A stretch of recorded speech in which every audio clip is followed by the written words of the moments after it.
how can I do these little things whenever I have the opportunity that although they might be slightly harder in the short term, they're going to improve my life in the long term. It is making that decision every time. It's taking the stairs.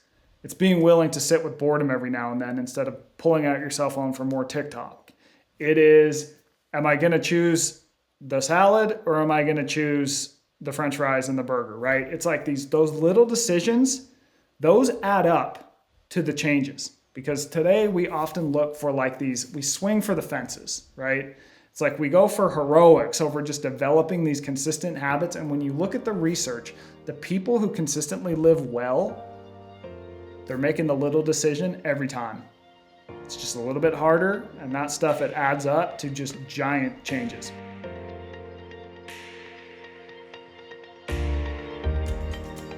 What's up, guys? Welcome to the Invictus Mindset Podcast. Today's guest is the author of The Comfort Crisis, and he's a contributing editor to one of my favorite magazines, which is Men's Health.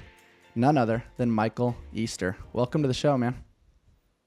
Thanks a lot for having me, man. I'm excited to be here. Should be fun to chat. Yeah, really fun to chat. We got to chat briefly offline, kind of play a little bit of ping pong, but super pumped to connect today. Your book, The Comfort Crisis, has made quite a bit of noise in the fitness space. And, I can't help but lean in to start the episode the same way Joe Rogan did, which is, what's wrong with comfort, man? Like, it's so nice. It's so comfortable. It's so warm. Like, how did you kind of come to the conclusion that comfort was becoming a problem in our world? Yeah, I mean, I don't think there's anything inherently wrong with comfort. We're going to get like dorky and scientific right off the bat. The problem is that we have a drive to always do the next easiest, most comfortable thing as humans. And that used to serve us in the past when we lived in these uncomfortable, harsh environments. So if you think about someone a million years ago, if you defaulted to being lazy when you could be lazy, overeating when you had the opportunity, avoiding all elements if you could, all these forms of discomfort that we still avoid today, that would give you a survival advantage.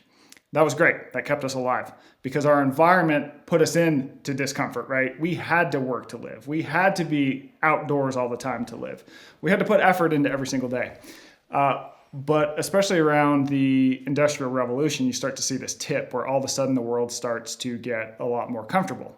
All right, so we've kind of engineered movement out of our days. Our food system is designed around, hypercaloric food that is very easily accessible. We don't have to work to get it.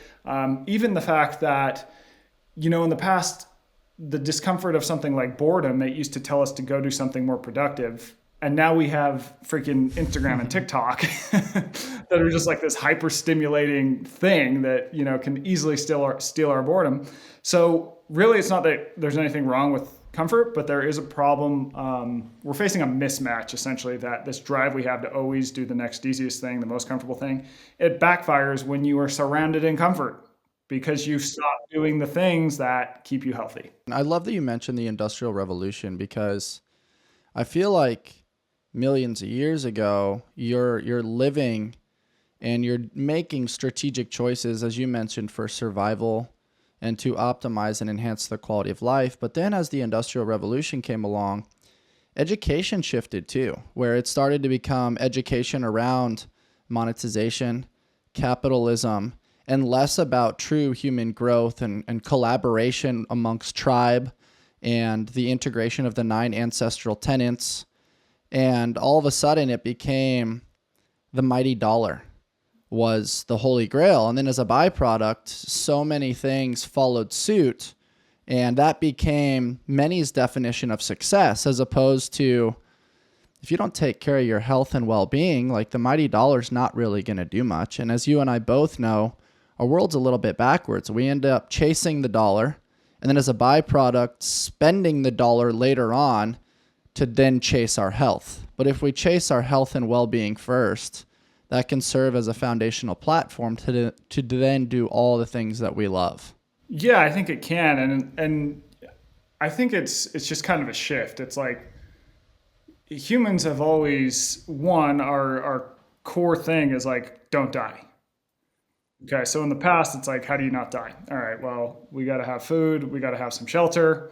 Today, it's still the same, but it comes through a different mechanism, right? Now it's like we have, to you, the way you put it, it's like now we chase dollars because we're getting these things, but we have so much access to them because everything is more affordable, more available, that we can sometimes overdo it, right?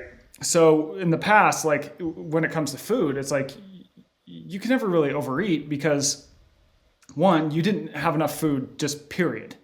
Two, the food you did have wasn't very calorie dense, right? So now we have one, enough food, more than enough food. We throw out about a third of our food, and then two, that food is very calorie dense. So like you're getting more calories per bite. So really it's just sort of this ramping up of more and faster and stronger, but we still have this drive to like, lean into more because that used to save us in the past. And you do tend to see that when people's priorities shift from like essentially survival and really getting ahead and having to work to basically survive, we can start to chase things that maybe aren't quite as rewarding for us. I'd love to take our conversation Yeah. gently to the role of parenting and how back in the day, kids were outside playing and, innovating and using their imagination to create unique games. And there was all forms of play, which then taught very valuable life lessons. And that snowballed a little bit where we look at journalism or radio back in the day, and as opposed to just reporting local news or things that they felt like were relevant, it became this game of attention. So then they could sell to advertisers and monetize the reporting of the news. And so that way they could stay on air, create more jobs, et cetera, et cetera. But then that led to what you've described, which is helicopter parenting, which I'd love for you to define, followed by snowball or snowplow parenting rather. And so I'd love to pick your brain on that because I think going back to the ideology of parenting can help people understand what lives between the ears in these up and coming generations. Yeah, so in 1990, you start to see a rise of parenting of helicopter parenting, which is basically overparenting, like removing challenges from your kid's life, essentially, and almost keeping them too safe. So helicopter parenting rises in 1990 because there's a series of big, high-profile kidnappings that got a lot of coverage in the media. Now, kidnapping wasn't actually increasing, right? Kidnapping is going down, but we're getting more media attention around it. So what ended up happening is that a lot of parents stopped letting their kids go outside and play for extended periods of time. So it's no longer like, yeah, just be home when the sun goes down or when the street lights come on. Now it's like, oh, you can't go outside because you could get kidnapped. And so you start to see a lot more control in what kids can do and more parental involvement in everything. So if you think back to before the rise of helicopter parenting, back to those days where it's like, come home when the street lights come on, what would kids do? You'd go out to the playground, you'd see some other kids, you'd like make friends with them. You had to figure out like, okay, how do I even make a friend?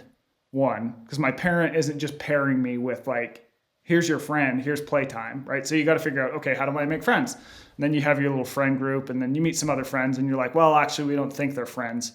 We kind of think these kids are dicks, and so you have some conflict there, and so you have to manage conflict. It's like, okay, if I say this to this kid, oh, he punched me in the face. So, well, there's a pretty good social cue. Don't say stuff like that to people, right? And so, like, you're like learning how to manage conflict, challenge, how to socialize in like a rather normal, organic way.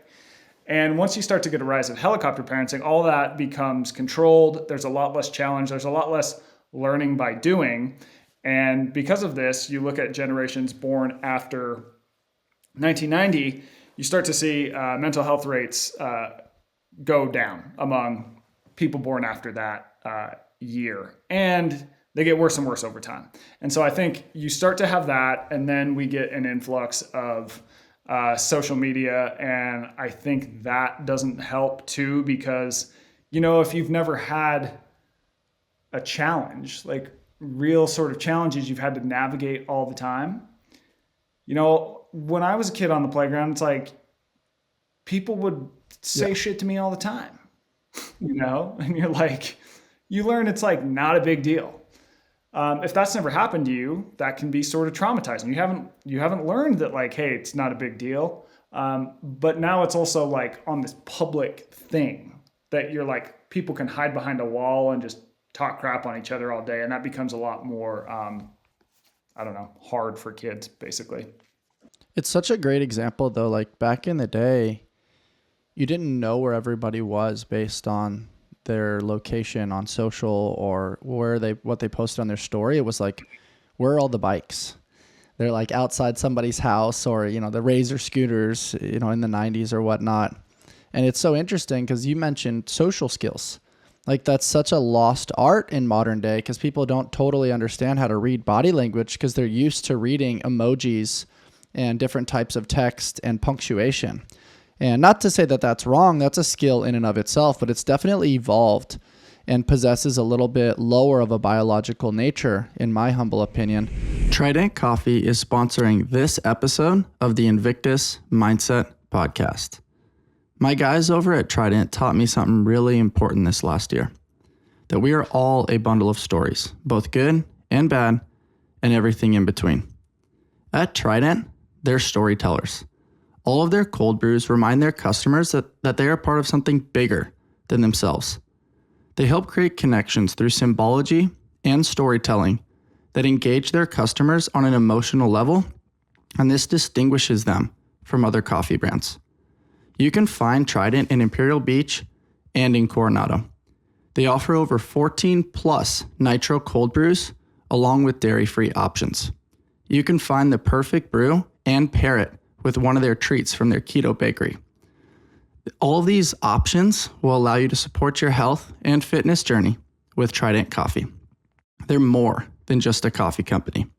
You can check them out over at tridentcoffee.com and use code Invictus20 for 20% off online and in tap rooms. Once again, that's tridentcoffee.com. Use code Invictus20 for 20% off online and in tap rooms. Take your coffee experience to the next level. Two important factors for us over at Invictus Mindset are true care and attention to detail. My friends over at RX Smart Gear have been bringing innovative fitness tools to the market since 2009. From their award-winning Evo speed ropes to their amazing gymnastics grips to their line of inflatable fitness equipment, they're constantly looking to problem solve within the fitness industry. They're always allowing us to have our gear work for us rather than against us. Hop on over to RX Smart Gear and use discount code Invictus Mindset to shop their latest cutting edge gear. Have your gear work with you and not against you. And then you mentioned words like being called a name. And one of the best analogies I've heard is when you go to the zoo and the animals make noises, you're not like offended by the animals making noises. It's literally noises coming from a mouth. And so you place the ranking system, the value system, or the definition of what that noise means to you. So in reality, if you're reacting, it's probably has more to do with you than it does with the other person potentially. And so, I don't know, I think there's a lot to unpack there that you mentioned just in the short form of the interactions and managing people and conflict. There's so many skills that can be acquired by simply spending time more outside. Yeah, I think so. And I think, it's not like I'm saying like every kid walking around right now is kind of a mess. I mean, there's clearly plenty of totally capable kids, but I do think you start to see more problems rise over time. And I don't think it's necessarily been good. And like, I'll couch all of this by saying every problem we're talking about right now, it's a relatively good problem to have in the grand scheme of time and space, right? Like, I mean, take our food system. Like, I would rather have the problem of having too much food and trying to like not eat the Reese's Puffs after dinner than I would being like, oh, we don't have enough dinner tonight, right? I mean, this is a good problem to have in the grand scheme of time and space, but that doesn't mean Yeah, that's not totally. a problem. And we don't need to like figure it Just out how to for navigate it. fun, to play devil's advocate. Yes, we have an abundance of food, but how clean is it? Right? We're looking at the agricultural revolution, and there's pesticides in everything in order to mass produce. There's the challenges with Monsanto, and then you also, look at a lot of the meat products, and there's different hormones and antibiotics and different things. And like you, I'm very much into a primal source of living. I'm a big fan of Paul Saladino and a lot of those guys and how they, explain nutritional choices and whatnot. But also just to play devil's advocate and, seeing the other side of the argument, what are your thoughts in that regard? It is mass consumption and mass production, but is it necessarily better? I don't know. Um, yeah, if you want, I'll Yeah. push back on you a little bit. Um, some of the main drivers of early human death were food related, and it's simply because we couldn't get enough of key nutrients that we needed. Vitamin B, for example, pellagra, scurvy, all these things are basically Mm. from lack of nutrients. So the government realizes this and they step in and they go, well, we should probably fortify foods. When they do that, literally hundreds of thousands of people die. In the US in the 30s, fewer every single year. When you think about meat was often very tainted in the past, right? So it's like, how are we defining clean? It's like in the past, yeah, we didn't have like hormones and stuff, and that's good. At the same time, like our practices around how we kept it were like very sketchy. So like, even though, there might be some hormones in the meat today, like if you give me a steak from like 1880 Yeah. versus today, I'm like, well, that one from 1880, that has like a tenfold higher likelihood of having some sort of bacteria around it that is going to make me sick and Yeah. vomit my brains out. So in a vacuum, I think that that's probably true, but you have to factor in foodborne illnesses. You have to factor in lack of vitamins and minerals that we didn't get back then that were solved by fortification. So I kind of see like a lot of the changes we've made. I mean, we made them for a good reason, and that's because we have to feed Hmm. 8 billion people. You know, and this is very hard to do with how we used to eat in the past. Like you just couldn't do it, and how we used to eat in the past used to have a lot of downsides too. So I think that overall, like our food system is good as a whole. It Yeah. has problems, but the problem is like how do we need to figure out how to navigate it, because at the same time, like I also believe like the food system's job is to make delicious food. Like, am I going to get mad because like, Doritos is like, well, we wanted these to taste good. It's kind of like up to us to not be like, okay, I'm not going to sit down and have an entire bag of them. I might have like one or two Doritos every now and then. And it's freaking amazing because if you took anyone from like 1,000 years ago and were like, yo, dude, try this Dorito, they would be like, Oh, oh my totally. God, like No, where did totally. That's my you get favorite that? thing about So it's like, podcasting, man, is like playing devil's advocate and then seeing a really healthy, fun yeah, argument pushed back for sure. And I mean, you make some really valid points there. I mean, I think sometimes going back to your analogy around media, we love to romanticize the past as if it was like so much better, the good old days. But in reality, they came with their problems as well. And then modern day, we yeah, see all the negativity because it perks eyebrows, grabs attention, allows for more ads. And then as a yep, byproduct, that lives rent free between our ears. But the real healthy answer is it's somewhere in the middle. There's good and bad. It doesn't need to be either or. It's probably both. And I love the way you described that, Michael. yeah, 100, yeah, 100%. Good and bad. It's like, yeah, every approach has upsides, downsides, and like so. I think kind of living well in the present is like, how do we take the good Hmm. elements from both and kind of use that to Yeah, for navigate our way sure. forward? I'm curious about the formulation of your lenses. What was your upbringing kind of like with regards to play and your relationship with your parents, and how did some of these things help foster the lenses and how you view and interact with the world? Yeah, so I was raised by I'm an only child. I was raised by a single parent. So my dad was never really around. And it's interesting because when you look at the stats on single mothers in the US, 50% of them live in Wow. extreme poverty. So that's less than, I think, can't remember what the exact figure is, but I want to say it's like $1,000 a month or something like that. Um, that wasn't my mom though. She is a hard worker. So she decided to start a business for herself as a sales rep for women's clothing. And she built a decent life for us. Now, I'm not saying we were rich in any way, but we definitely had more than $1,000 a month. So from her, I learned a lot about hard work, about persistence, about sort of being willing to do difficult things against the odds in order to improve the lives of yourself, but also more importantly of the lives around you. You know, so I think a lot of it, she used to have like a drug and alcohol problem. Got sober, had me. She got sober because she knew she was going to have a kid, and then it was like, okay, well, I'm still kind of a damn mess because I'm still just kind of getting sober with this kid. Well, what do I do now? It's like, okay, well, maybe I got to count on myself and kind of go all in and do a lot of hard work, and like it's going to be up to me. And she was able to build a pretty good life for us. That's really cool. I mean, that's definitely a bout of heroism right there, where it's not easy to kick those habits, especially when they become something that's reliant in order to get through the day-to-day, manage emotions. And, since we're on that topic, I feel like a lot of people are in pursuit of an altered state of consciousness where they're trying to deflect and distract rather than kind of sit and be in it for a little bit. And you've touched on that a little bit in relation to boredom, in relation to the management of emotions. What are your thoughts on that topic, and when to utilize external tools and when to just be rather than do? Yeah, it's hard. I mean, it's definitely hard to be. Yeah. Right? We're wired to do.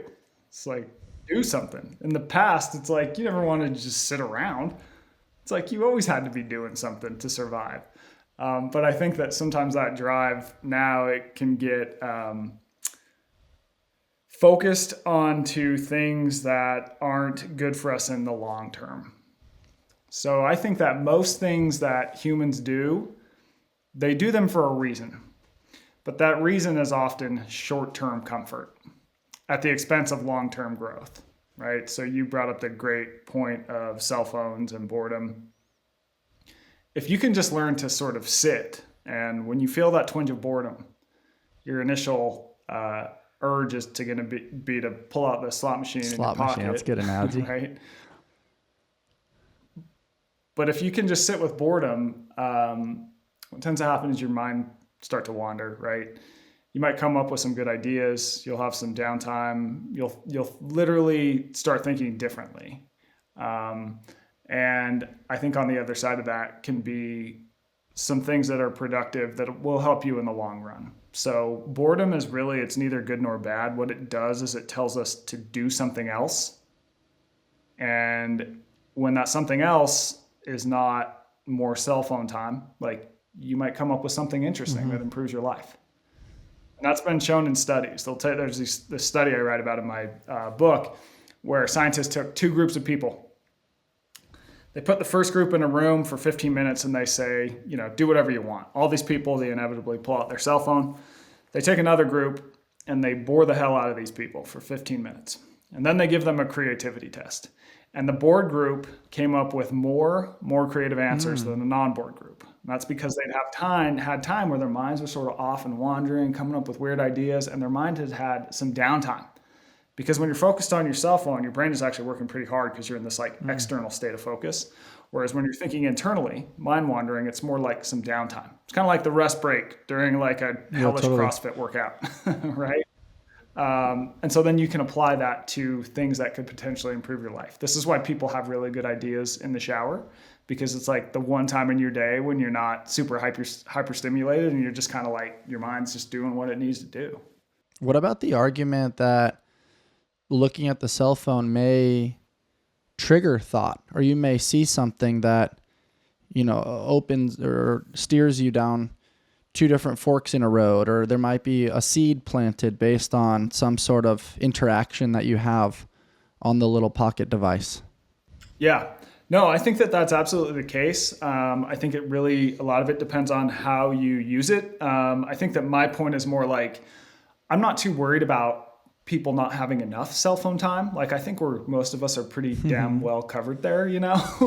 So like my argument is, how can I weave a little bit more boredom into my life? Because when you look at the average person, the latest Gallup poll has the average person using digital media for more than 12 hours a day, basically. So like we're pretty good on that front, you know. What we don't have as much of is just this downtime of like, I'm just gonna do nothing and see where that leads me.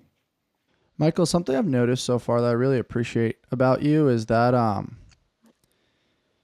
you bleed within context, which I really appreciate. Like you definitely paint the picture of both sides, or you allow me to kind of toggle on the devil's advocate side and we get to play ping pong a little bit.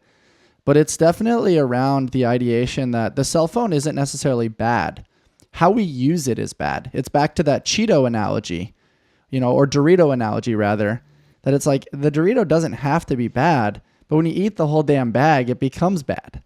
And so I think it's important that you share that knowledge with the world. It comes down to a dosage thing and is what I'm hearing. And I think it's really cool the way you're describing that.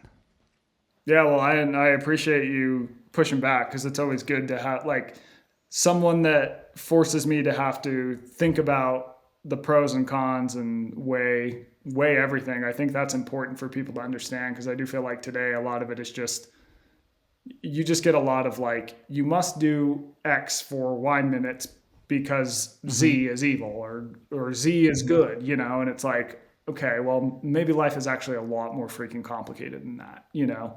And instead of dumbing things down, like I would rather people understand why it's complicated because then you can make a more informed decision. And you can also stop living in fear that like X is going to kill you or Y is going to save you. Something that's really interesting to me is we're talking about being rather than doing. And I've been hearing recently certain people play the other side of that argument where if you want to feel something, you can't just feel something and then that's going to be the catalyst to go take action.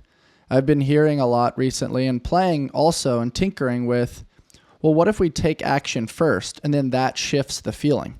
And I think Jordan Peterson does a great job describing this of like, hey, if you want clarity within your mind, clean your room. Do the dishes, do your laundry, make sure your space is well organized. And all of a sudden you get those dopamine hits of like, hey, I got a couple wins. I'm taking care of business, and all of a sudden that's a catalyst for momentum. This episode is brought to you by HVMN, Health via Modern Nutrition. They launched the world's first ketone drink in 2017, and then in 2022 launched the version 2 of their exogenous ketone product line called Ketone IQ. I found that incorporating ketones into my morning routine increased my daily focus and energy. The beauty of this product is that you can stack it. It doesn't even have to replace your morning routine.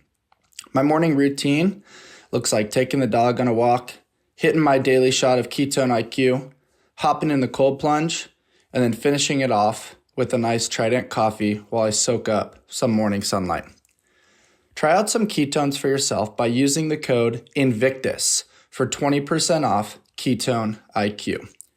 Ketones are a super efficient fuel for your brain that leaves you feeling energized and clear-headed. Give it a shot. I promise you won't regret it. Once again, use code INVICTUS for 20% off Ketone IQ. Move fast and break shit.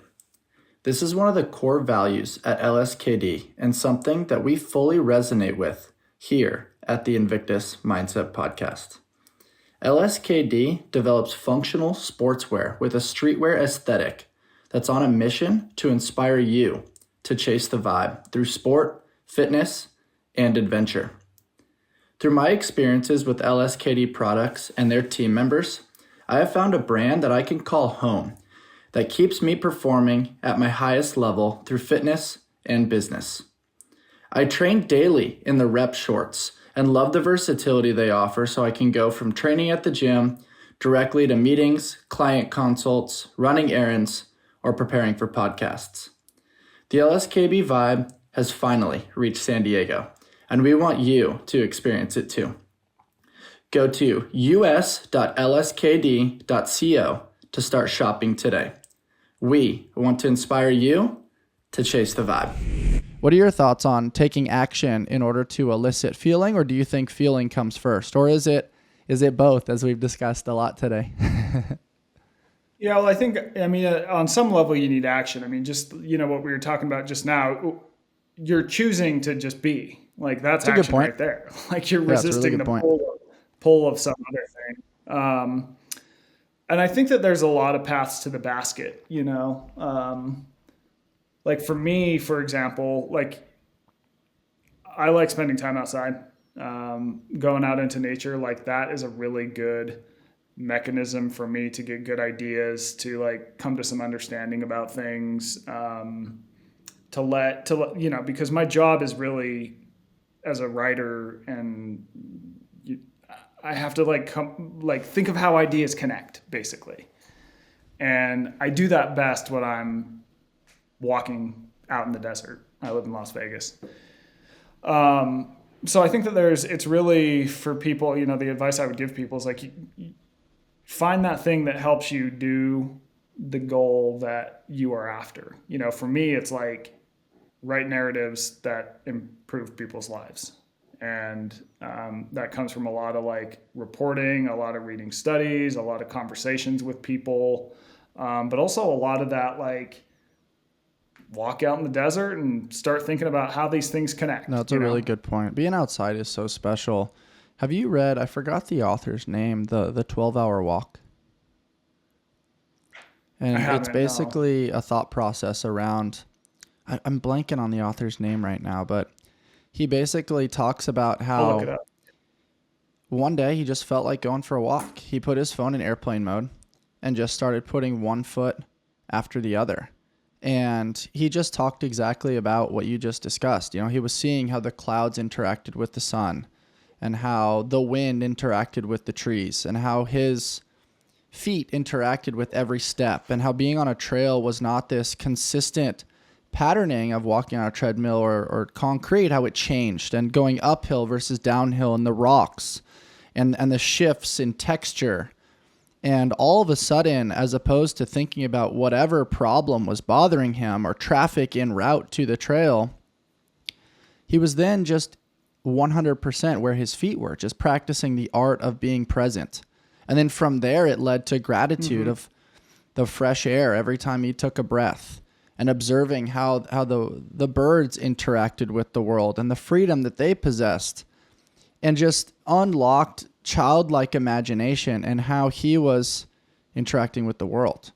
And I'm sure from your lenses, that's a huge thing that can elicit phenomenal storytelling, that can elicit great bits for Men's Health and the other places and things that you choose to write. Yeah, for sure. It's such a simple art, for sure. What was it about your childhood that led you to love being outside?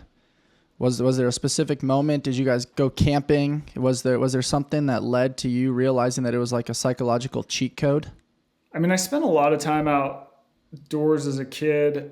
I would say I kind of ramped it up in maybe high school or college. I got really into mountain biking in college. And then probably what really ramped it up, though, to be honest, was my time in the Arctic for the book. So I spent, for listeners who have no idea what I'm talking about, I spent more than a month in the Arctic backcountry reporting my book, The Comfort Crisis. And I think that like just being thrown into this like totally wild, uninhabited, like middle of nowhere, one of the most remote places in the world, that is one of the last few places that's unaffected by humans.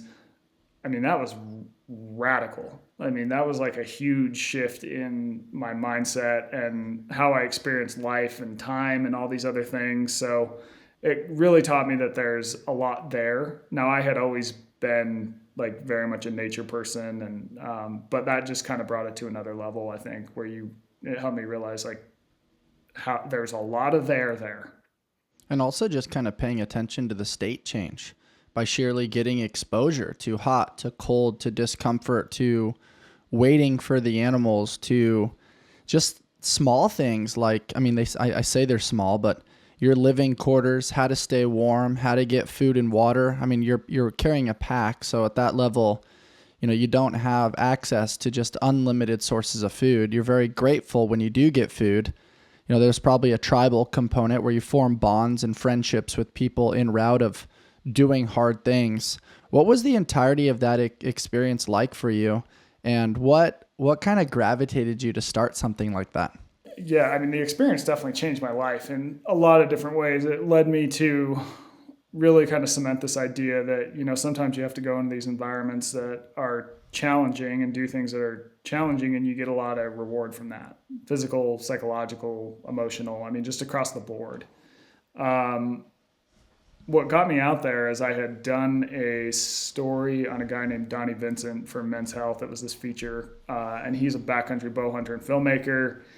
He goes into crazy remote places, crazy dangerous places for like a month, 2 months. And I had done a story on him for Men's Health, and I joined him on a hunt for like, I think it was like a little bit short of a week. And through that, we became good friends, and I had like a great, it was a cool experience. I learned a little bit. And then he basically invited me. He's like, hey, do you want to come up to the Arctic with me for more than a month? And I had kind of been playing with this, theory and noticing this trend that to improve your life, you often have to go through short-term discomfort to get a long-term benefit. And that story just applies to all different things. I mean, that is like the story of improvement. And while we can, do that a lot in everyday life through all kinds of things, exercise, choosing to eat the salad instead of the Dorito, our environments have changed so much to be comfortable that I was like, oh, that'd be interesting for like a month to be just thrown into like everything that's uncomfortable, like especially like the environment itself, And so I signed on, and yeah, that's how I got up there, thanks to Donnie. That's super cool. Was there any moment in the midst of that experience where you regretted your decision and you wanted to quit and you wanted to come home? And how did you manage that level of adversity? Oh, there's a bunch of times, dude. Like it was like one day it was like negative 40. Yeah, we had like times where we almost lost our shelter in this like hurricane like windstorm. There's like grizzly bears everywhere. So there was a lot of that, but what did it, I think, is that what allowed me to stay there is that a lot of the time, like I was calmer and more collected and having more interesting thoughts than I've ever had before in my life. And it was weird because I didn't necessarily want to leave, but it was like I was, ready to come home. But I wasn't like, get me the hell out of here. Despite all the hardship, despite all the discomforts, despite all that, you find yourself happy, And what I missed, like the impetus for going home was really like, oh, I want to see my wife, I want to see my dogs, I want to see my mom, that sort of stuff. But overall, it was just it was a super rewarding experience. And the other thing is about like, why didn't I just go home? It's because like a plane dropped us off like 150 miles away from town, and like you couldn't just leave. The convenience factor led to this thing called NFC, no fucking choice. Yeah, dude, exactly. Like the plane's not coming back to get you, and even if you can like get in contact with him, like send him the emergency GPS message, he might be like, all right, yeah, I'll be there in like 4 days. And by that point, you're just like, you've gotten over it, I love that. I think around when you want to instill and create good habits, you make it as convenient as possible, right? Like food prep, for example. If you want to eat quality food, have it available inside your fridge. So in the midst of being starving or really hungry, you don't make that poor choice. LMNT, pronounced Element, is a tasty electrolyte drink mix with everything you need and nothing you don't. That means a science-backed electrolyte ratio with none of the junk. No sugar, no coloring, no artificial ingredients, no gluten, no fillers, And most importantly, no BS. Whether it's after a long workout, hot yoga, or an intense sauna and ice session, I've been using Element to keep me hydrated and replenishing all of my lost electrolytes. So many of us wake up chronically fatigued, and the antidote to this is salt water. Salt has previously been blamed for blood pressure issues, but new research shows that replenishing salt and electrolytes can lead to more energy, no headaches, a clear mind, and enhanced focus.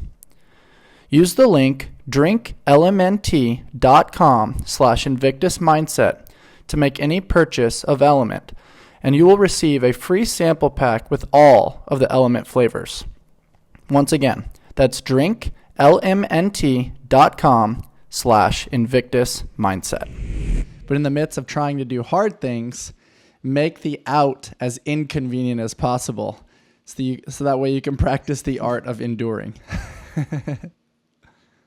Yeah, man. I mean, this is like one of the reasons why I really value doing, whether I'm like rucking or running or whatever, why I really like doing it on the trails out behind my house in Red Rock Canyon, because once you go, you still have to come back. You can't hit the stop button. Oh, that's classic. If you're on the sidewalk, you can't hit Uber and be like, you know what, I've had enough of Yeah. this. I'm Ubering home. Like you're in it. You have to get back. And so that sort of forces you to, I think, make better decisions, be more aware. But then also you're going to have moments where you're like, oh, I've gone too far. This is going to suck to have to go home, but you still got to do it. And you learn something about yourself along the way. Totally. I love the line "stay in it." I feel like that's such a great coaching cue that we use often down here at Invictus, just because you can see it when people are on a machine or they're in the midst of doing something tough. You can see when there's that little that toggling of I can put this weight down, or I can stop this thing right now. But I mean, Goggins talks about it a lot. Cam Hanes talks about it a lot, of just, narrow the focus, lower the goal a little bit, make it more of a low hanging fruit. And rather than thinking about the totality of reps or weight or mileage, it just becomes negotiation with yourself, where it's the goal becomes put one foot in front of the other. Just be in the now. Don't think too big. Yeah. Just do the minimal viable dose right now, and inevitably that combined over time leads to the goal. Yeah. Amen, it's cool stuff, man. Absolutely. What got you into rucking? And what is rucking for people that may not know what that is? Yeah, so rucking is basically just carrying weight on a backpack on your back and going for a walk. Now, it's like the foundation, it's the absolute foundation of military training. It always has been since we had militaries, since we had people going to fight each other. Basically, you'd carry weapons into battle, you'd carry supplies into battle. Still the foundation of military fitness today. What got me into it is I had started to get into it maybe 11 years ago, 10 years ago. A guy named Jason McCarthy, who's a Green Beret, started a company called Go Ruck, and his goal was basically to build packs that people could ruck with, because your average North Face or JanSport backpack is not going to hold more than 30 pounds. So he made these basically backpacks that can carry more weight than you can fit in them. Fun fact that we can talk about later. I actually did one of the very first Go Rucks before they had the different options. And I'll share my experience when you're finished up. But man, what an experience. That was tough. Yeah, they're great. What makes rucking interesting is that you're effectively combining strength and cardio in one. So you're getting a cardio effect because you're covering ground, but you're also getting a strength effect because the pack is weighted, So it burns, I think, 2 to 3 times more calories than walking. But then you're also getting a good, you're working your muscles. And so it tends to be a pretty good option for a lot of people, especially because a lot of people have trouble running. Running is a hard skill. Everyone can walk. And it just makes walking harder and gives you a much better effect on walking. It has a really low injury rate. It's really good at burning fat too. There's some interesting studies on backcountry hunters. What got me really interested in it though is during the hunt in the Arctic, you know, a lot of people have read the book Born to Run. That comes from a study from, I think it was like 2004 by a guy named Daniel Lieberman at Harvard. And he basically found that one of the key reasons the human body is built the way that it is because we evolved to be endurance runners. So we are basically the only animal that can run long distances in the heat. And we would use that to our advantage. In the past, we would run down animals slowly but surely. And eventually, because they're not good at managing heat, they would topple over from heat exhaustion. We would spear them. Great. Now, if you've ever hunted, what do you do after you successfully hunt an animal? You're gonna have to carry pack it You in. got to carry it back to camp. You got to pack it out. Yeah. So as I'm packing it out, it's like, wait a minute, we've only covered one side of this coin, right? Are we also built just as much to carry? So I go down that rabbit hole of research, and I talked to Lieberman, who did the original study, and read all these other, different anthropological studies. And I think that you can actually argue that we are more so built to carry. We are the only animal that can carry weight for an appreciable distance. Now, when I say this, people are like, well, what about donkeys? And the answer is, yeah, a donkey can do that if a human puts weight on them, right? Mm-hmm. They can't do it on their own. And it really shaped us because it allowed us to carry materials, tools, etc., into the unknown and helped us live on. And we arguably carried a lot more as we evolved than we ever did run. Because what is gathering? It's carrying things. Yeah, it's walking around, picking things up, putting them down, carrying. It's very simple, but very profound and very beneficial. Yeah, exactly. So then I got really down the rabbit hole of carrying, and I think it's probably the most underutilized exercise because everyone's run, right? But how many people for a workout are just like, oh, I'm going to carry some weight for distance? Not many. But I think it's arguably better for most people most of the time. Less risk too. I mean, when we look at running, that's probably the number one. Maybe it's because of probability because there's so many runners, but I believe so many people have just inappropriate movement patterns when it comes to running due to sitting and trying to counteract, a lot of the sedentary lifestyle just leads to enormous amount of injuries, not to mention the very clunky, bulky shoes to enhance, the cushioning and minimize the impact. And rucking is very cool because the impact is a little bit less. It's not as forceful. Thinking about my GoRuck experience, the shuffle was tough. Instead of just walking, they had a shuffling, and that was definitely tough. The calves take quite a beating in a very healthy way, though. You're not so beat up where, you can't do anything the next day. You're just a little bit sore, and you're used to carrying a little bit more weight on your pack. This episode is brought to you by Mush. My friends over at Mush created an incredibly cool product of ready-to-eat overnight oats. And for those of you that listen to the podcast often, simplicity is the ultimate sophistication. And Mush has done just that, as their products have no more than 7 clean ingredients that are dairy-free, gluten-free, with no added sugar. Mush started right here at Invictus, as they had a vision to create convenient, healthy, and clean nutrition. And this landed them on Shark Tank, where the famous Mark Cuban invested in them. Now they're found in retailers all over the country, including Costco, Sprouts, Target, and Whole Foods. Check out my friends over at www.eatmush.com. And the other thing that I think is really important, and you've done this quite a bit on some of your YouTube bits, the important component of connection and bonding. And the fact that en route to, if you're trying to get to a destination or you're trying to hit a certain mileage, you can share that with another human. And in the midst of doing hard things, your relationship gets deeper. And I think that's a very important, underutilized component of exercise, fitness, and wellness that sometimes gets overlooked. What are your thoughts on that? Oh, 100%. I mean, when you think about how we evolved to be physically active, it's not like people would often go out alone into the unknown because that was dangerous. We were, and by the way, we never exercised in the past. We were just Yeah. living, right? Like you would never move for the sake of movement because you wanted to preserve energy. And so a lot of it was like group hunting, group gathering.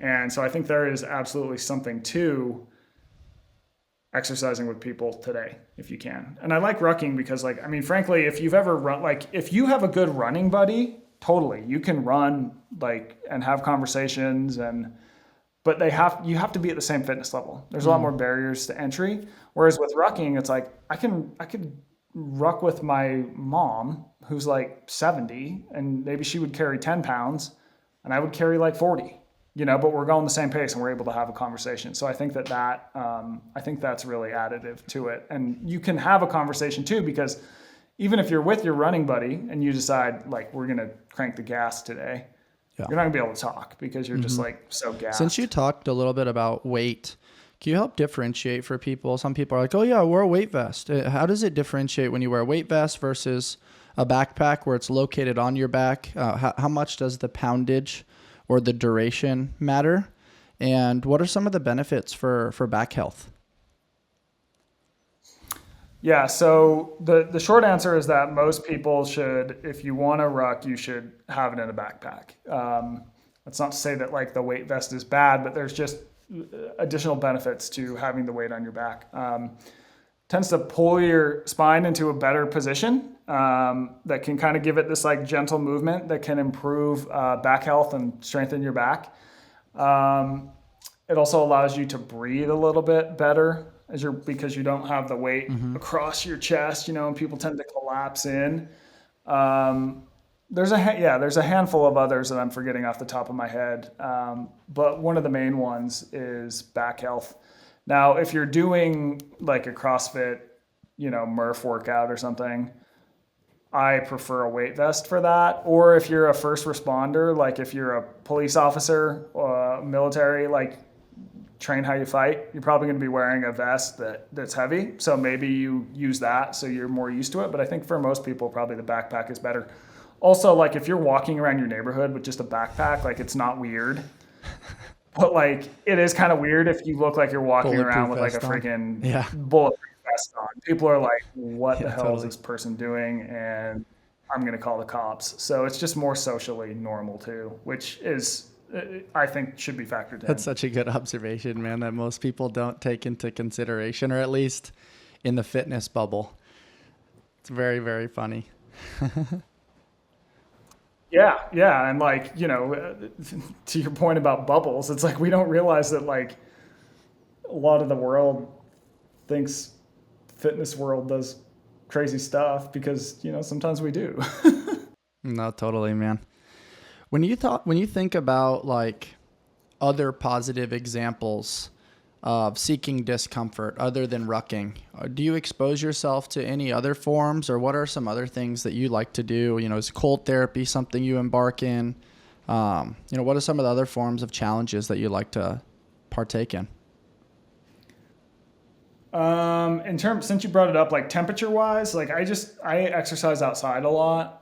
I live in Vegas, so it's not like it gets insanely cold, but like we're usually in the 30s in December and January in the morning. And so like, I'll just exercise outdoors. Like I'm getting some exposure to the cold. But especially in the summer, like we get up to like 115 and I'll still like exercise in my garage and the garage will be 115 and like I'm still going to work out in it. Um, Talked about boredom. I think just general nature exposure is good. What am I missing out? Oh, silence. Like most people today, they report feeling uncomfortable in silence. We always want something coming into our ear. We always do have something coming into our ear because humans have increased the world's loudness fourfold. So if you can have times where you remove yourself and you sit in silence, even though it's kind of uncomfortable at first, it's very relaxing on the other side of that. And to sort of just, be in silence. That's such a great point. I mean, how often is there, background TV or a podcast on in the background or some sort of echoing music? Very rarely do we surrender to just silence, the breeze, the birds chirping. And it's definitely a little bit of a lost art that if you do expose yourself to nature can be very peaceful and calming for the mind because there's so many inputs coming in the day to day. It's crazy. And you look at research on people who live, here's an example, is that people who live near loud roads, they have 25% higher rates of prescriptions to anti-anxiety medications. Because when you think about the context of what noise would have been like as we evolved, the world was very silent. And if you heard anything loud, it's probably dangerous. Right? It's like some animal who wants to kill you. It is a rock slide. It is a thunderstorm coming to crash in. So loud noises tend to, lead us to release stress hormones and stress us out. But now we've sort of live in this like low level noise all the time that does seem to affect That's us. actually a really good point. Since you talked briefly about anti-anxiety medications, I am curious your thoughts on big pharma. And, we're in a world where surgeries are promoted, pills can fix everything. I think there's some schools that are starting to push back a little bit against that. But I'm just curious, like rucking, spending time outside, movement, cold exposure, hot exposure, trying your best to eat high quality foods that are not full of preservatives, bonding and connecting with people, optimal hydration and relationship with salt as opposed to sugar. Why aren't doctors or the majority of doctors promoting a lot of these styles of lifestyle and, doing what Andrew Huberman is kind of pushing, which is natural sunlight if you're trying to enhance your sleep? Instead, it's, take more melatonin or here's this sleep cocktail that's going to help you out. What are your thoughts on this world? And it's humbly getting blown out of proportion a little bit because it grabs attention for sure, as we talked about before. But then on the other side of the coin, it is a little bit of a problem as well. Mm-hmm. I mean, look, if people just did stuff that was slightly uncomfortable, like everything you just mentioned, don't always eat the most calorie rich thing, go outside, exercise, connect with people, like a lot of us wouldn't need medicine, It's hard to get people to do that. Because like I just said, we got 2.5 million years of evolution telling us, hey, hit the easy button. If you got the easy button right there, you hit that thing every time. So I understand why big pharma is so big. But at the same time, I think, it's up to the individual to try to do the things that they know that are going to make them healthy, even though it's uncomfortable in the short term, because then in the long term, you're not going to need XYZ medicine because you faced big XYZ problem. No, I totally align with that for sure. And you've mentioned before, and I see it on your hat, I can't help but lean into, what does it mean to be a 2%er, man? Oh, yeah. So 2%, that is the percentage of people who take the stairs when there is also an escalator available. That, to me, is the ultimate metaphor for how to improve your life. You want to be a 2%er. It's not about taking the stairs. It is about taking the stairs. It's not about taking the stairs, right? It is, how can I do these little things whenever I have the opportunity that, although they might be slightly harder in the short term, they're going to improve my life in the long term. It is making that decision every time. It's taking the stairs. It's being willing to sit with boredom every now and then instead of pulling out your cell phone for more TikTok. It is, am I going to choose the salad or am I going to choose the French fries and the burger, right? It's like those little decisions, those add up to the changes. Because today we often look for we swing for the fences, right? It's like we go for heroics over just developing these consistent habits. And when you look at the research, the people who consistently live well, they're making the little decision every time. It's just a little bit harder, and that stuff, it adds up to just giant changes. So I have this newsletter called the 2%er, the 2% newsletter. That's just, it's all about that. It's like, how do you do that? Because that's what's really going to change your life for the best in the long haul. It's not an easy choice to make, but it's the choice we need to make. It's microdosing movement in some ways, which is really cool. Learning to really, I think that's a form of just building confidence. Do what you say you're going to do. And on this show a lot, almost every episode, man, I talk about putting your damn grocery cart away. And, you know, at the end of the day, like, it's the right thing to do. You're helping out somebody else that may be coming out late night to gather those carts. You're getting extra steps in. Yeah. And it kind of fits this mold of be a 2%er. And I think it's important to derive the context, because I think oftentimes we hear things like 1% better than yesterday, or we hear like be a 1%er, seek for the top at all times, seek your edges. All really cool concepts for sure. However, it kind of leads to what you described, which is this all or nothing mindset, right? Like, oh, if I'm going to work out, I'm going to like sprint those stairs, as opposed to just like walking up the stairs and figuring out how to carry your suitcase or your duffel bag. And I think sometimes that mindset of like, oh, I have to be all in, actually deters any sort of action at all. And so lowering that barrier, enabling it to be maybe fun, or at first gamification, or some sort of way to tally up, oh, I walk the stairs every time, you know, I'm at this airport, or whatever the game is in your brain. Those small little bits lead to so many other trickle-down effects for sure. Yes. 100%. I think that's super important, man. When you look at your book, how did it start? Like, what's the process? We have so many concepts that we discussed today. How did your book start? How did you figure out how to organize all these different things? And kind of what led to you being like, you know what? I'm going to put a book out there that I think is going to help millions of people. Yeah, it was, it's honestly just noticing that story of, you know, through life experiences, through work experiences, noticing that story that to improve your life in the long haul, you have to accept and embrace short-term discomfort. That is the story of all improvement. And then that led to the realization that, you know, our lives are set up for comfort now, you know, in so many different ways. We've engineered like the things that most impact your life, they're all new. They've all been invented within the last 100 years, and they're all designed to make your life comfortable, easy, remove effort, all these other things. They're great, but when we overuse them, we get problems. And so, like, what are the discomforts that are healthy for us? How do we intelligently weave them into our life? Because the idea isn't like just make everything uncomfortable. That obviously doesn't work, right? A boxer doesn't get better at boxing by just sticking out their chin and saying, hit me. At the same time, to improve as a boxer, you're probably going to get hit in the face a couple times, right? Goes with the process. So how do we do that in a way that works for people at scale? And that's really what sort of led to the book. How do you sell that though?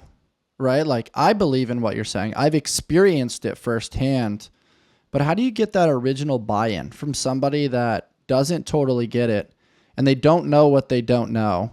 And you're trying your best to lure them to be like, hey, just trust me, on the other side of this, you're going to feel better. And then if you feel a little bit better from this gentle challenge, inevitably in the future, you can integrate other strategies that are also going to make you feel better. But when you're telling people, hey, you're going to feel better by doing something hard, they're like, screw you, Michael. I'd rather go take the pill, or I'd rather go do the easy thing, drink the Mai Tai, you know, on the beach, rather than, hey, hit the workout in the cold plunge. Well, I think that people, if someone wants to change, they've probably tried stuff before. Most of our system is set up to try and make change as easy. Like, lose 20 pounds in 10 days by just drinking this drink. It's like, everyone's tried that. Shit didn't work, right? So I think at first accepting like, oh, this is not going to be entirely easy, but that's okay. That's part of the process, and that's how you learn along the way. Like the cave you fear to enter, that holds the treasure you seek. Understanding that is when you start to go, oh, okay, fine. This is like just part of the process, you know? And you're going to live. Like, it's a blessing to be able to choose discomfort. It's great. It's definitely that gratitude component. If you're able to create a gratitude style relationship to discomfort, definitely leads to a more fulfilling life for sure. And I think that once that clicks, it can be like that's where the change happens. That realization of being willing to kind of go there, sit in it, whatever language you used before, you know, it's like, that's when the ball starts rolling. And I think that, you know, my book is helping people understand why that is. Why do we need discomfort? It's like, oh, there's like a lot of historical reasons going back millions of years why it's good for us. Oh, how comfortable is our world? Wow, look at it compared to the past. It's amazing to live today, but yeah, it comes with downsides, and we have to like mitigate those. I like somehow. the way you described it. The cave you fear to enter carries the treasure that you seek. That's a really cool way to think of it. That's a Joseph Campbell Yeah, that's a quote. good one, man. I'll also say, like, I do hot yoga once a week, and man, when you're in that blistering hot and it's the last 15 minutes of class and you're craving for them to say go into pigeon pose, you're just dripping sweat. You're trying your best to be in the moment and, you know, finish off the flow. And it's tough. It's challenging. You got sweat everywhere in around your orifices. Breathing is hard. But it's like afterwards, when you drink that first sip of cold water, that cold water is so much better than if you didn't do the yoga class. That cold shower afterwards, it's so much better. The connections with friends, you're at peace because you did the hard thing first. So everything that comes after that, the dopamine and the reward is so much greater because you did the hard thing, as opposed to, hey, I'm going to wake up, you know, I'm going to have a few mimosas with my friends, and then I'm going to go have some water afterwards. Then I'm going to do the cold shower. And it's like, those things just aren't quite as good as when you do the challenging thing first. Yeah, man. Earn your mimosas. That. Is that your next shirt? You have another concept that you talk about, which really, really is something I think about a lot. When you think about death, it kind of helps lead to you kind of finding joy in the moment, because there's a self-actualization around thinking about the end. What are your thoughts on that?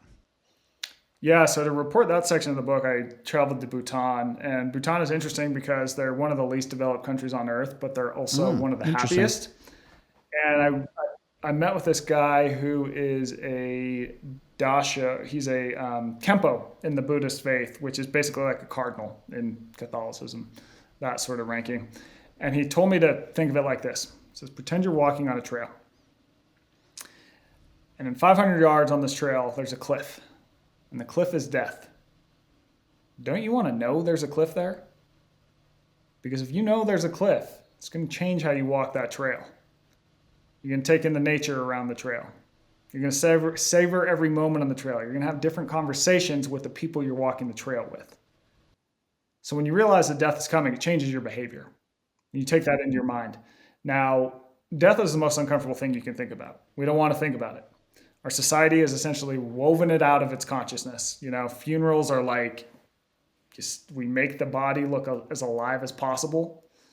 We bury it, right? Even our food system, like we're taking out reminders of where meat comes from. So we don't want to think about it. But by thinking about it, even though it is very uncomfortable in the short term, it can change your behavior in ways that improve your happiness and improve your life in the long term. Really makes you appreciate the now, knowing that it can be taken away and we don't know when.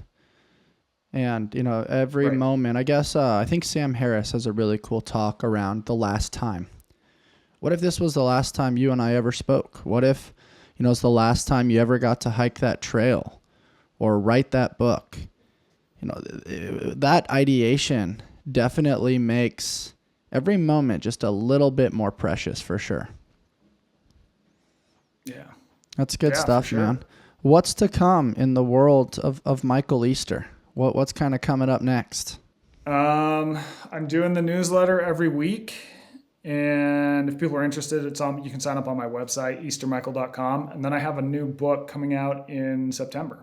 Nice, man. Tell me a little bit about this book. It's called Scarcity Brain, and it basically, well, it's like everyone knows that moderation is the key to health, right? Why do we all suck at moderating? So it looks at why we suck at moderating, the things we are particularly bad at moderating, and how a lot of it is new technological forces are making it a lot harder to moderate. And how do we manage all that so we can find basically But enough? How Michael, do if we some is find that? good, more is So better. like that Yeah, works until it totally. doesn't. Well, I'm excited to check that out. That's super cool, man. The Scarcity Brain coming out this September, you said? September, yep. Nice, man. Well, I really appreciated chatting with you today. I think you've got some really cool behind the scenes ways of taking simple concepts but making them kind of float to the surface a little bit where they have a little bit more attention, a little bit more importance, and hopefully can positively impact so many different lives out there. Cool. Well, I really enjoyed talking to you. That was a lot of fun, and yeah, I appreciate you having me on. I have one last question for you, and that is I've always been curious. Men's Health is an awesome magazine. I love all the different elements of it where there's fitness, there's mindset, there's different forms of like skincare, there's sex tips, there's travel tips, and it definitely touches on many, many forms of lifestyle. But I've heard you mention it a little bit today, according to the research or this, that, and the other. And I'm always curious around how to create buy-in in the installation of great habits for people to implement into their life. But as you and I both know, there's lies, there's damn lies, and then there's statistics. How do you guys do that dance a little bit? Because there's correlational studies. Correlation doesn't always lead to causation. And the general reader or consumer doesn't always know these things. And so what's the process or the dance like to integrate according to this research study? What's the goal there? And, how do you guys ensure that you're putting out good information to the general public? Yeah, well, I'll say the print side of Men's Health has a pretty stringent fact checking process. So there's a whole department there. But I think me personally, how I work on it, because I do less and less work for Men's Health every day now. I personally think about it like this: like, is the brunt of information suggesting that this is good advice at I like its that. core? Okay, great. Now let's read the study. Let's look at the methods. Let's pull it all apart. And if it gives some reader a piece of information that they can use that is actionable in their life, like, great. So, for example, in my book, I talk about this concept called the nature pyramid, and one of the doses that suggests is like go outside for 20 minutes every like 3 times a week. Okay. Now, if you were to get 19 minutes, do you not get the benefits? No, right? Like, you're still going to get the benefits. Is 21 minutes too much? Of course not. At the same time, you need to give people a number, right? Like, if you're just like, yeah, go outside. It's like, okay, well, what do people ask? Well, for It how sets long? parameters around the I system. don't know. So I think it elicits better habits because you're quantifying it. And I think most people want things that are measurable. I mean, you look at Whoop and Garmin and Apple Watch. Everybody wants the metrics, and it's annoying because everybody's looking down at their watch all the time. But it's also great because the step count's going up. Yeah. So for me, like, and I touch on this in my next book, metrics can essentially captivate us and sometimes alter our behavior away from the original intent of the activity. So we want to avoid that. But when I think about it in terms of presenting information to people, and you'll get this, I mean, if you read my book, if you read like my newsletter, I'm pretty clear on, and this is like my personal work, because this is harder to do in magazine work. I'll say the study found this. The reality is it's probably some range within this. Like, here's what sort of the data found, because when they average it out, there might be outliers, there might be all these different things. I do try and personally make it clear, like, here's the downsides of this practice. Here are the upsides. Here's like a good range. Here's how you flow this into life. Here are the limitations. Like, here you go. And I try and do it in a way that isn't overwhelming, but like, ultimately I would rather have people learn and know what they're getting than just be like, yeah, go do X for like 15 minutes exactly. And if you don't, that's associated with, disease and death. It's like, okay, well, let's not freak people out here, because sometimes like our health, like just like we go so far down the rabbit hole of health that like people just get anxiety about all this stuff. There's like a million things we're supposed to be doing for some very specific amount of time, and you add that amount of time up and you're like, well, that's more than 24 hours. Right? Oh, and by the way, if you don't sleep for 8 hours, you're going to die. So like, how do I figure all this out? The reality is that like life is much more gray, and frankly, the stuff that is most important for people, it can't be measured. So how do we account for all of that? Yeah, I love that you said that. It's so important to take into consideration the things that can't be measured, and then understanding that the things that can typically fall within a range.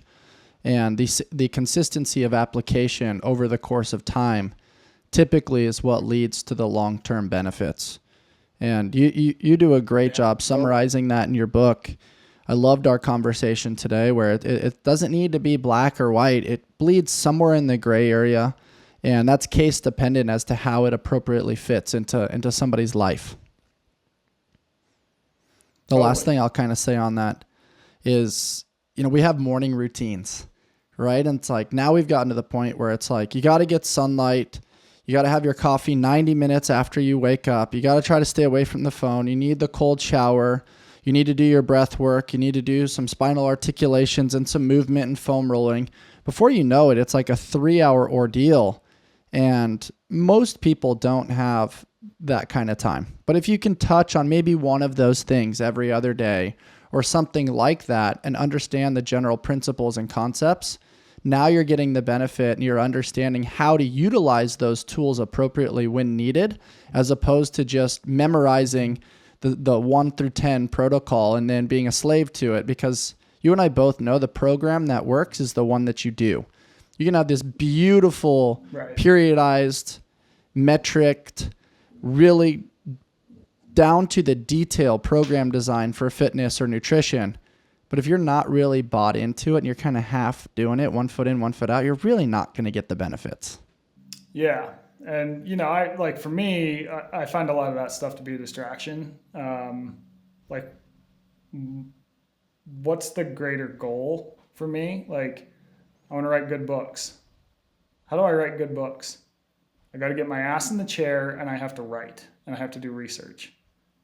If I'm like timing out my sunlight and I'm timing out my coffee and I'm this and that before I've even sat in the chair, I'm distracting myself. I need to prioritize like what I need to do and then do other stuff that we know is good later. It's like the sunlight thing. It's like, does it have to be a very specific amount of time at a very specific time of day? Like, maybe there's a benefit. Is that shown in like that it's going to be that much better than just like going outside when you can, like after you've done your main priority? I don't really think so. So for me, it's like, just try and fit your stuff in that's going to keep you healthy around what is ultimately going to be your ultimate goal. If your ultimate goal is like do that stuff because you want to be like that healthy, great, like prioritize that. But for me, it's like, I want to write. For my friend, it might be, I want to be a really good dad.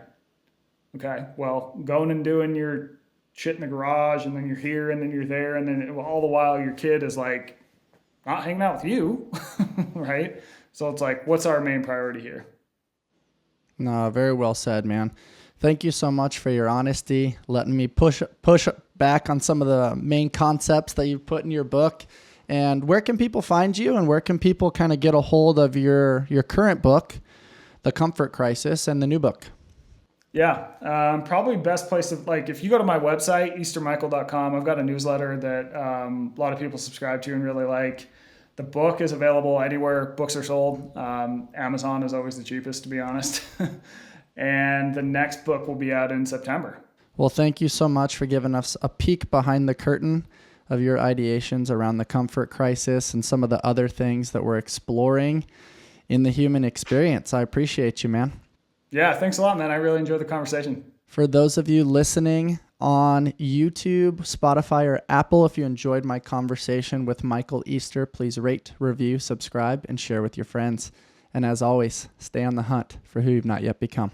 Till next time, guys. Thanks, Michael. Are you over 35 and in need of a solid training program? Are you looking to improve your athleticism and keep up with the younger athletes in your CrossFit gym? Then look no further than our Invictus Masters program. This program places year-round emphasis on mobility and stability exercises with movements that we have seen directly benefit our Masters athletes. Our program is led by Nicole DeHart and offers a training program designed specifically for Masters athletes who are looking to compete at a higher level in the sport of CrossFit. Some of our top Masters athletes in the world train with us, including CrossFit Games champion Kevin Kester, Matt Beals, and Pat Sprague. You can learn more about their stories and the Invictus Masters program by checking out their episodes right here on the Invictus Mindset Podcast.